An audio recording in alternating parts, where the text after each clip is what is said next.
Okay. Yesterday we were talking about the plasma membrane, and now we are going to learn about how the movement of particle takes place inside the plasma membrane and cell wall. उससे पहले आप लोग को एक information दे दें कि 16 अगस्त से आपके यूनिट टेस्ट फर्स्ट स्टार्ट होंगे, तो उसके लिए प्रिपेयर रहिएगा, नोट्स प्रिपेयर करिए, अपना टॉपिक क्लियर करते रहिए। जितना भी टॉपिक कंप्लीट हो जाएगा वो सिलेबस के फॉर्म में आपको इस मंथ के लास्ट तक मिल जाएगा। तो माइंड सेट कीजिए कि आपका 10th रिजल्ट के बाद आपके यूनिट टेस्ट स्टार्ट हो जाएंगे। ठीक, और स्ट्रीम चेंज करने की बहुत सारे ऐसे स्टूडेंट हैं जो स्ट्रीम कंटिन्यूसली चेंज कर रहे हैं, तो स्ट्रीम चेंज करके अपना फिक्स कर लीजिए कि हमको इसी स्ट्रीम में पढ़ना है। ऐसा नहीं कि पीसीबी लेके फिर पीसीएम फिर कॉमर्स में चले जाइए, क्योंकि कुछ स्टूडेंट अभी रिसेंटली पीसीएम पीसीबी में गए, फिर से इसी में और कॉमर्स में गए, फिर चले आए पीसीबी में, तो ऐसे में आपको ही दिक्कत आएगी। चलिए स्टार्ट करते हैं। एक टॉपिक आपने पढ़ा होगा, डिफ्यूजन। याद है किसी को डिफ्यूजन क्या होता है?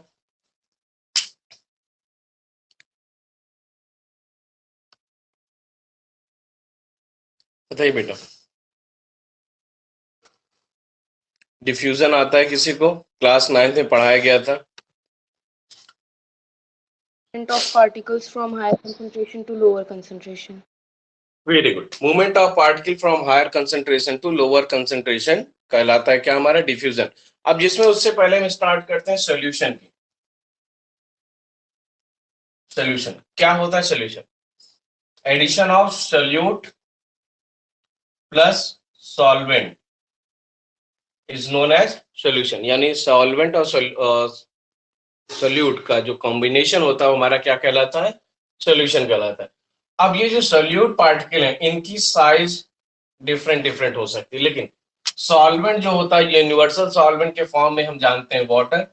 ये यूनिवर्सल सॉल्वेंट वाटर ये डिसाइड करता है कि हमारा कौन सा पार्टिकल इजिली क्या हो जाएगा, वहां पे एब्जॉर्ब हो जाएगा या उस सोल्यूट पार्टिकल को डिसॉल्व कर सकता है। अब सॉल्वेंट और सोल्यूट ये दोनों आपस में मिलकर सॉल्यूशन का फॉर्मेशन जो कर रहे हैं, इसमें पार्टिकल के मूवमेंट का एक डिस्टिंक्ट फेज डिसाइड होता है कि किस तरह का मूवमेंट होगा। अब देखिए, जैसे जनरली हम बात करें तो डिफ्यूजन की बात करें तो यहाँ बताया गया movement of particle from higher concentration to lower concentration, जिसमें अगर हम डेली यूज में इसकी बात करें, डेली लाइफ की बात करें, तो डिफ्यूजन का बहुत इंपॉर्टेंट रोल है हमारी सराउंडिंग में, जिसमें हम लोग बात करेंगे कुछ एग्जांपल्स की, जैसे फ्रैग्रेंस ऑफ इंस्टेंट स्टिक, यानी अगरबत्ती की जो स्मेल होती है वो भी कैसे चलती है? डिफ्यूजन के थ्रू। यानी अगरबत्ती आप इंस्टेंट स्टिक एक प्लेस पे लगाते हो, वो फ्रैग्रेंस अपने को क्या करता है? Higher concentration to lower concentration की ओर मूव कराता है। उसके साथ साथ कॉइल की, यानी जो आप ऑल आउट लगाते हो वो भी किस पे वर्क करता है? डिफ्यूजन पे वर्क करता है। उसके साथ साथ फ्रेगनेंस ऑफ एनीथिंग, यानी हमारे सराउंडिंग में फ्लावर या किसी भी सब्सटेंस का जो फ्रेगनेंस होता है वो डिपेंड करता है कि इसमें डिफ्यूजन पार्टिकल यानी डिफ्यूज पार्टिकल कितना मूव करता है। उसके साथ साथ आप लोग क्या फोर व्हीलर होंगे, उसमें देखिए आप लोग एक पर्टिकुलर जेल लगाते हो, जेल लगाने के बाद जो भी कंपनी का हो, आप देखते हो कि आपके कार में जब उसको ओपन करते हो तो पूरे कार में फ्रेगनेंस मूव कर जाती, वो भी वर्क करता है किस पे? डिफ्यूजन पे। बट डिफ्यूजन जो है वो कुछ अदर फैक्टर पे भी डिपेंड करता है, कंसंट्रेशन ऑफ गैसेस। यानी अगर हमारे सराउंडिंग में कंसंट्रेशन गैस की बहुत ही ज्यादा है, ऐसी कंडीशन में डिफ्यूजन क्या हो जाएगा? डिस्ट्रॉय हो सकता है, या थोड़ी देर के लिए क्या हो सकता है? स्टॉप हो सकता है। उसके साथ साथ the amount of temperature in our surrounding, अगर टेम्परेचर बहुत ही ज्यादा है, ऐसी कंडीशन में आप कोई चीज बर्न कर रहे हो, तो उस बर्निंग सब्सटेंस का जो फ्रेगनेंस होगा वो मोर स्प्रेड होगा then your original substance. Original substance से उसकी कंसंट्रेशन क्या हो जाएगी? डिक्रीज हो जाएगी। उसके साथ साथ amount of water, amount of water decide करता है कि हमारा डिफ्यूजन पैसिव होगा या एक्टिव मोड में होगा, यानी प्रॉपरली डिफ्यूज होगा या नहीं होगा।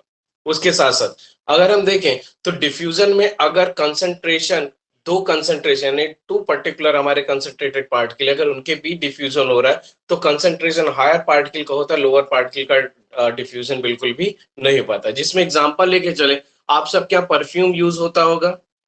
बताइएगा बेटा आप लोग, those who are using perfume. Yes, sir. Hello.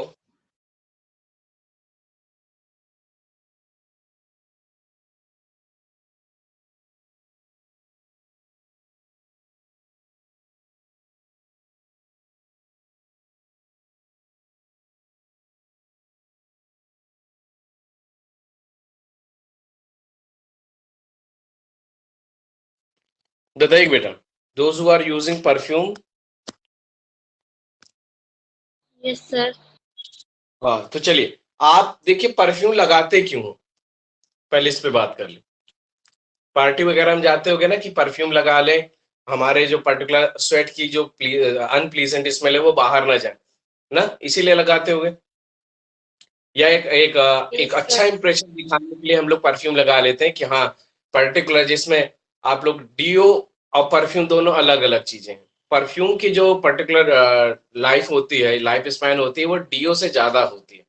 Do का जो यूज है वो पर्टिकुलर बॉडी पे होता है, परफ्यूम का यूज आपके क्लॉथ पे होता है, तो ये ध्यान दीजिए आप बेट। लेकिन एक चीज प्रॉब्लम आती है कि अगर परफ्यूम हमारे पास नहीं है तो उसके लैक ऑफ परफ्यूम में हम क्या करते हैं कि डीओ मिल गया उसको भी अपने बॉडी पे क्या कर लेते हैं, स्प्रे कर लेते हैं। लेकिन वो स्प्रे किया गया जो डीओ है वो हमारे कपड़ों पे लग जाता है, लेकिन वो बहुत जल्दी क्या हो जाता है, उसका जो पर्टिकुलर डिफ्यूजन रेट है वो परफ्यूम के रेट से काफी ज्यादा होता है। इत्र का नाम सुना है आप लोगों ने,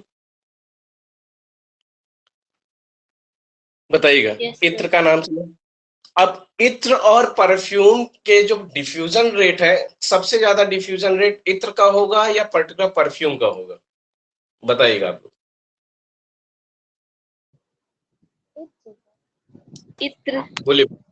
इत्र का, यानी इत्र लगाने के बाद लॉन्ग लास्टिंग वो चलता है, उसकी लाइफ ज्यादा होती है क्योंकि उसके जो पार्टिकल होते हैं काफी ज्यादा कंडेंस फॉर्म में होते हैं। यानी जितना सोल्यूट पार्टिकल कंडेंस होगा, हमारा जो सोल्यूशन बना हुआ है वो बहुत ही ज्यादा क्या होगा, डिफ्यूजन के रेट को हाई फॉर्म में मूव कराएगा। उसके साथ साथ आप लोग क्या पिकल्स बनते हैं, अचार मुरब्बे सिरके ये सब, Yes, sir. चलिए उसमें बनाने का एक प्रोसेस होता है, कोई बता पाएगा कैसे बनता है? हर्ष तिवारी बता पाओगे भैया?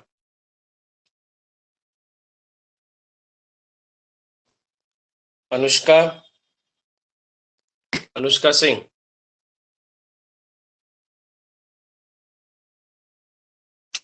मुस्कान, मानवी, कोई बताइए। नहीं बता पाओगे? लक्ष्मी, अचार बनते सर हुए ते- नहीं देखे हो आप लोग? सर बताइए। सर सर अचार में तेल मसाला नमक लगेगा, उस वजह से रहता है। हम्म देखिए, सबसे पहले क्या किया जाता है, सबसे पहले का जो प्रोसीजर है, कोई भी जो फर्मेंटेटेड फ्रूट है उसको बनाने का जो तरीका है वो क्या है वो समझिएगा। सबसे जो पहला प्रोसीजर होता है, जो हमारा पर्टिकुलर फ्रूट सब्सटेंस है, यानी जो मैंगो या कोई भी कटहल वगैरह ले रहे हैं, उसको हम क्या करते हैं, एयर ड्राई करते हैं। एयर ड्राई करने का बेनिफिट क्या होता है, एयर ड्राई करने से उसके जो पर्टिकुलर पिकल्स जो बनाने चल रहे हैं उसका जो मॉइस्चर हो जाता है वो इवेपोरेट हो जाता है। इवेपोरेट होने से जो हमारा पर्टिकुलर मैंगो है वो ड्राई हो जाएगा। ड्राई होने से बेनिफिट क्या होगा कि उसमें माइक्रो ऑर्गेनिज्म की जो ग्रोथ है वो क्या हो जाएगी, स्लो हो जाएगी। क्यों? क्योंकि पिकल्स हमारा कंप्लीटली क्या कार्बोहाइड्रेट है, अगर वो थोड़ा स्मॉल अमाउंट में भी वाटर देगा तो डिफ्यूजन के कारण वहां पे माइक्रो ऑर्गेनिज्म इजिली क्या कर सकते हैं, ट्रेवल कर सकते हैं। जब हम इसको ड्राई कर लिए, ड्राई करने के बाद हम क्या करते हैं, एक्सेसिव अमाउंट में स्पाइसेस, यानी जिसमें हल्दी, धनिया, चिली, ऑयल, सॉल्ट का यूटिलाइजेशन करते हैं। जिसमें कंसंट्रेशन की बात करेंगे तो सबसे ज्यादा एक्सेसिव अमाउंट का जो कंसंट्रेशन होगा वो सॉल्ट और ऑयल का होता है। उसका रीजन क्या है, ऑयल और सॉल्ट का?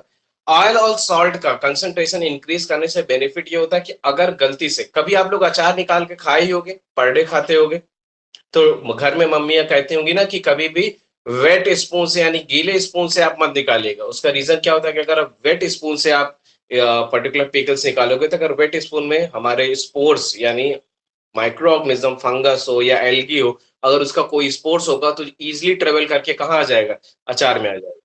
लेकिन उसके साथ साथ देखा जाए कि अगर ये हमारे पिकल्स खराब होते हैं तो उसका क्रेडिट जाता है हमारे रख रखाव, यानी उसको कैसे हम उसको कंट्रोल करके रखते हैं। लेकिन अगर हम एक्सेसिव अमाउंट का यूटिलाइजेशन करते हैं,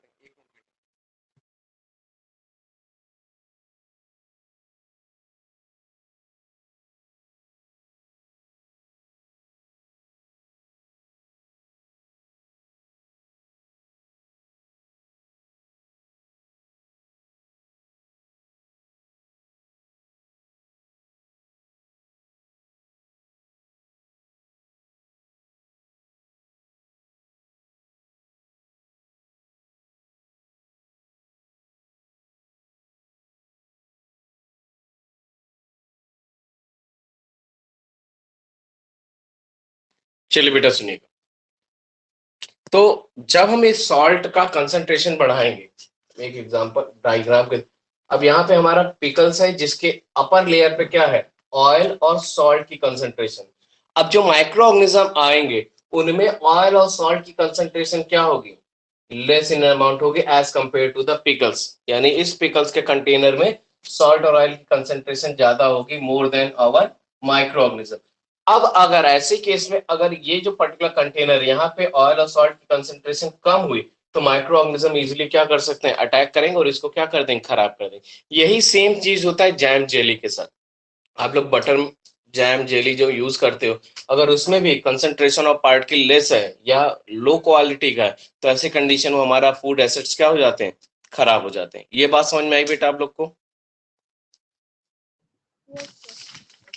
ऐसे लाइव एग्जांपल बहुत सारे हैं, इस डिफ्यूजन के लाइव एग्जांपल बहुत है। एक सबसे ज्यादा गंदा सा एग्जांपल है वो आप जान लीजिए। पर्टिकुलर हम लोग यूज करते हैं सॉक्स, जब स्कूल आते हैं या कहीं जाते हैं सॉक्स का यूटिलाइजेशन करते हैं। सॉक्स के साथ जब हम देखें 6 to 8 आवर्स के अगर टाइम पीरियड में हमने सॉक्स पहन लिया और जब भी हम घर आते हैं सॉक्स को रिमूव करते हैं तो उसकी फ्रैक्शन मिल जाती है, आपने देखा होगा, बताइएगा। सॉक्स की स्मेल कैसे आती है, जैसे आप रिलीज करते हो से तो वो सॉक्स की स्मेल कहाँ आती है, हायर कंसंट्रेशन से लोअर कंसंट्रेशन की ओर मूव करती है। तो इस जिस कारण से इजिली हमारे सराउंडिंग में पता चल जाता है कि हाँ पर्टिकुलर हमारे सराउंडिंग में सॉक्स निकला हुआ है जो कि अनप्लीजेंट स्मेल को रिप्रेजेंट कर रहा है। उसके साथ साथ आपके किचन में फूड जब कुक होता है, कोई अच्छी डिशेस बन रही, आपको उसकी स्मेल से क्या हो जाता है, इजिली आइडेंटिफाई कर लेते हैं कि हाँ पर्टिकुलर यही फूड कुक किया जा रहा है। लेकिन उसके लिए आपको प्रीवियस एक्सपीरियंस होना चाहिए, उस स्मेल को आप पहचान सके। अब नेक्स्ट आता है हमारा ऑस्मोसिस। ऑस्मोसिस की बात करें तो ऑस्मोसिस की डेफिनेशन क्या होगी, अनुष्का सिंह, हर्ष तिवारी बताइए बेटा।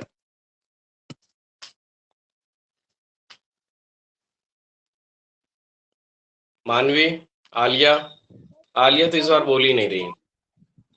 diffusion of water molecules diffusion of water molecule, बस, through semi-permeable membrane. Very good. और कोई बताएगा, स्नेहा, जानवी?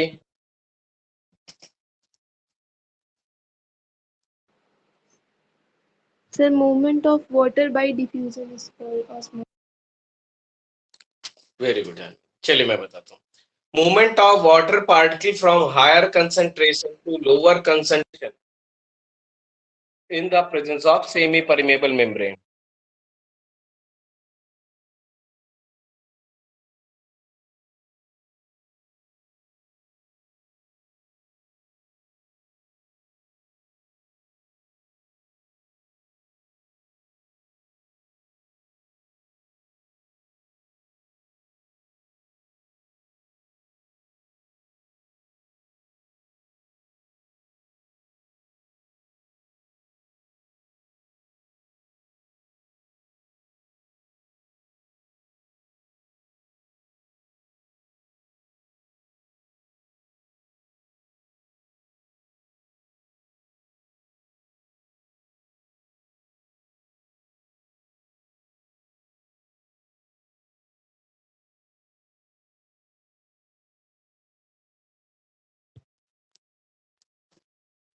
चलिए सुनिए, मूवमेंट ऑफ वाटर पार्टिकल कहां से, from higher concentration to lower concentration in the presence of semi permeable membrane.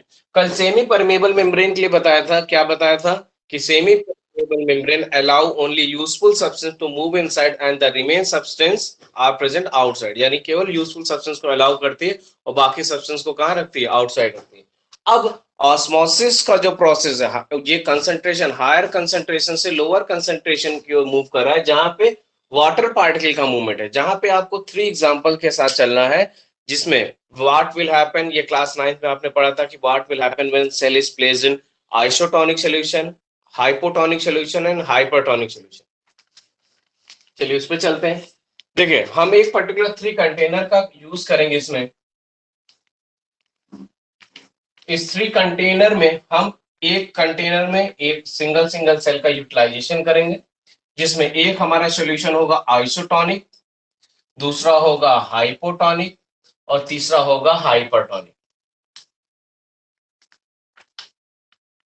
अब सुनिएगा, सेल की कंसंट्रेशन इस 3 कंटेनर में सेम है। अब जिसमें आइसोटोनिक सॉल्यूशन की बात करें, आइसोटोनिक सॉल्यूशन क्या होता है? The solution in which the concentration of cell as well as solution both are same, यानी सेल की कंसंट्रेशन और सॉल्यूशन की कंसंट्रेशन बोथ क्या है? सेम है। ऐसी कंडीशन में क्या होगा? क्या कोई पार्टिकल का मूवमेंट होगा? यस और नो? No, sir. नहीं होगा ना। यानी when the concentration of solution यानी सेल और इस सॉल्यूशन की कंसंट्रेशन दोनों सेम है, तो कोई पार्टिकल की मूवमेंट नहीं होगी। यानी यहाँ आंसर क्या आएगा? When cell is placed in isotonic solution no movement of water takes place, यानी यहाँ पे कोई भी वाटर का मूवमेंट टेक्स प्लेस नहीं होगा। ये बात समझ में आई? बताते जाइएगा। Yes, sir. Yes, sir. अब जैसे एग्जांपल पे चलिए, एक पर्टिकुलर आप ग्राम यानी चना ले लीजिए, उस चने को आप वाटर में सोक कर दिए। वाटर में सोक करने के बाद आप क्या देखते हो? वो कि हमारा जो पर्टिकुलर ग्राम होता है वो धीरे धीरे स्वेल अप होने लगता है इंडो ऑस्मोसिस के कारण। लेकिन क्या एक ऐसी कंडीशन आती है कि चना बस्ट हो जाता है हमारा? क्या कभी ऐसा हुआ?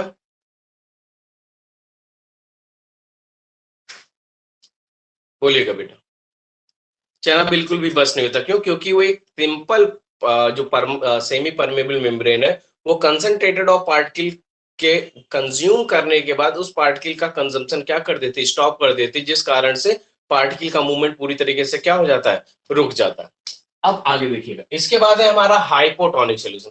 हाइपोटोनिक सोल्यूशन में क्या होता है कि ये जो पर्टिकुलर हमारा सेल है इसकी कंसंट्रेशन तो सेम है, लेकिन हाइपोटोनिक सोल्यूशन के कंडीशन में यहाँ पे इस कंडीशन में वाटर की एक्सेस होती है। ऐसे कंडीशन में यहाँ पे वाटर कहाँ जाएगा? Movement of water particle from outside to inside, जिसको कहा जाता है इंडो ऑस्मोसिस। अब ये सेल क्या हो जाएगी? स्वेल अप हो जाएगी। अब आपने सुना होगा swelling up of the cell is known as deplasmolysis, यानी सेल का स्वेल अप हो जाना क्या कहलाता है? डीप्लाज्मोलिसिस कहलाता है। लेकिन थर्ड वाली कंडीशन में क्या होगा वो भी देखिएगा। थर्ड वाली कंडीशन में हाइपरटोनिक सोल्यूशन, यानी यहाँ पे सोल्यूशन की कंसंट्रेशन क्या है? ज्यादा है। जैसे एग्जांपल लेके चलें कि यहाँ पे हमने एक सॉल्ट सोल्यूशन ले लिया या हायर शुगर सोल्यूशन ले लिया और इसमें ग्रेप्स को रख दिया। अब ग्रेप्स में वाटर की concentration as compared to solution क्या होगी? ज्यादा होगी या कम होगी? बोलिएगा। ग्रेप्स में वाटर की concentration as compared to solution क्या होगी? ज्यादा या कम? हायर या और लेसर? कम होगी। Lesser. अब इस ग्रेप क्यों कम होगी भैया? इसमें ये हाइपोटोनिक सोल्यूशन है, जहां पे सोल्यूशन क्या है? हाईली कंसंट्रेटेड है। जब हाईली कंसंट्रेटेड है यानी हम यहाँ पे शुगर का सोल्यूशन ले। सीरा आप लोग देखियो, रसगुल्ला वगैरह का सीरा देखियो, Yes, sir. वो शीरा कैसा होता है? काफी ज्यादा हाईली कंसंट्रेटेड होता है।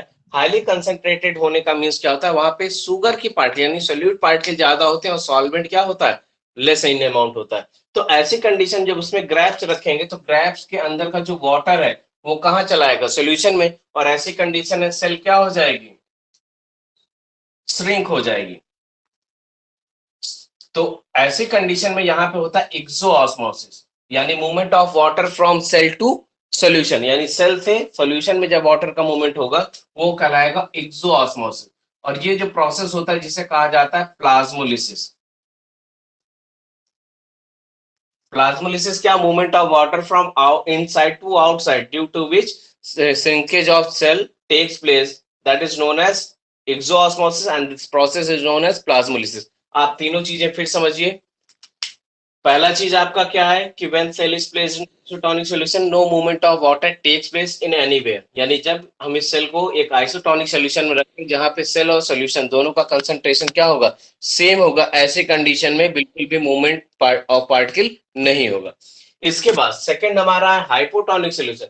हाइपोटोनिक सॉल्यूशन में वाटर की कंसंट्रेशन सॉल्यूशन में एज कंपेयर टू सेल क्या होगी, बहुत ज्यादा होगी। तो ऐसी कंडीशन मूवमेंट ऑफ वाटर कहाँ होगा, आउटसाइड टू इनसाइड, जिससे सेल क्या हो जाएगी, स्वेल अप हो जाएगी।